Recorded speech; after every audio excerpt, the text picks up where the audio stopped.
Welcome back friends.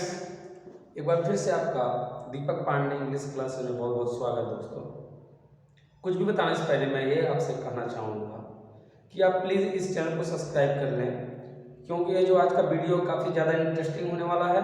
यदि आप subscribe कर रखे हैं तो बस आप इसे स्किप मत कीजिएगा, पूरा वीडियो जरूर तक देखिएगा अंत तक, क्योंकि कुछ इससे आपको फायदा होने वाला है। तो आइए देखते हैं दोस्तों। सबसे ज़्यादा ग्रामर, इंग्लिश ग्रामर में जो टॉपिक पढ़े जाने वाले हैं वो आपके सामने हैं, और इन्हीं के माध्यम से किसी भी सेंटेंस को आप अच्छे से सही से लिख सकते हैं, बोल सकते हैं। तो मैं आपको एक एक के बारे में बताने वाला हूँ, और उनको कैसे बनाया जाता है उसके बारे में मैंने रूल पोस्ट कर रखा है अपने चैनल पर, उस पर आप जाकर के देख सकते हैं। और लिंक की बात है तो लिंक दीपक पांडे इंग्लिश क्लासेस ये। तो आइए देखते हैं। सबसे पहले डायरेक्ट इनडायरेक्ट का नाम आपने सुना ही होगा। डायरेक्ट इनडायरेक्ट को नरेशन के नाम से भी जानते हैं। नरेशन का जो दो पार्ट होते हैं, डायरेक्ट और इनडायरेक्ट। तो नरेशन का मतलब होता है टू एक्सप्लेन, किसी भी बात को व्याख्या करके बताना या एक्सप्लेन करके बताना, उसे हम लोग नरेशन करते हैं। उसके दो पार्ट, डायरेक्ट इनडायरेक्ट। तो आजकल लोग जनरली डायरेक्ट इनडायरेक्ट नहीं समझते हैं, नरेशन नहीं समझते हैं। तो आप ऐसा मत कीजिएगा, आप नरेशन को भी जानिए कि नरेशन के ही पार्ट हैं डायरेक्ट और इनडायरेक्ट। ठीक, तो इसमें हम बस केवल आपको कोटेशन, इसको हेडिंग बताएंगे। इसके बारे में जानकारी चाहिए तो आप मेरे चैनल में जाकर के फोल्डर खोलिए, प्लेलिस्ट देखिए, पढ़िए। Figure of speech, figure of speech अगर परिचय नहीं है तो मैं फिगर ऑफ स्पीच का परिचय करा देता हूँ। जी हाँ, इसे हिंदी में अलंकार कहते हैं, और फिगर ऑफ स्पीच आप लोग पढ़े ही हैं, वही अलंकार इंग्लिश में फिगर ऑफ स्पीच कहा जाता है। फिगर ऑफ स्पीच को भी मैंने पढ़ा कर डाल रखा है, उसे आप पढ़ सकते हैं।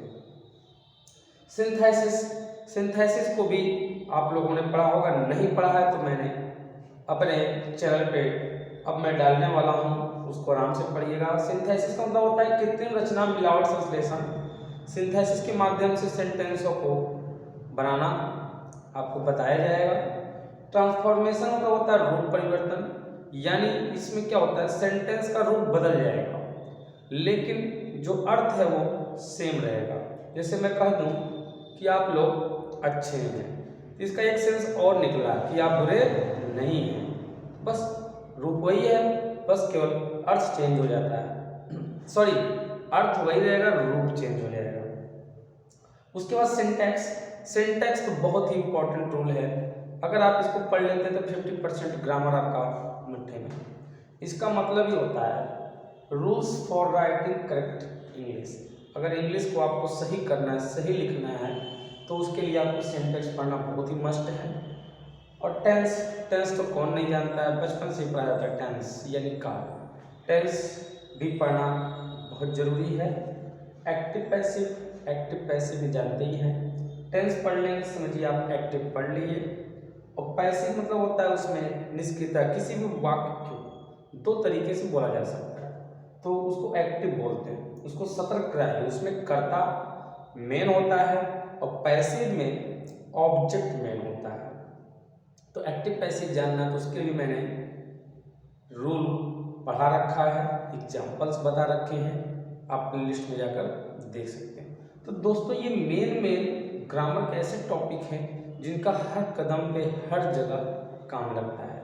वैसे तो बहुत सी चीज़ें हैं लेकिन ये मेन है। तो अगर आपको इनको सीखना है, पढ़ना है, तो आप मेरे चैनल को प्लीज़ सब्सक्राइब करें, उसमें आप जाकर देखें, आपको तरह तरह के वीडियो मिलेंगे। तो इसे ज़रूर पढ़ें, ज़रूर देखें। तब तक के लिए बाय बाय।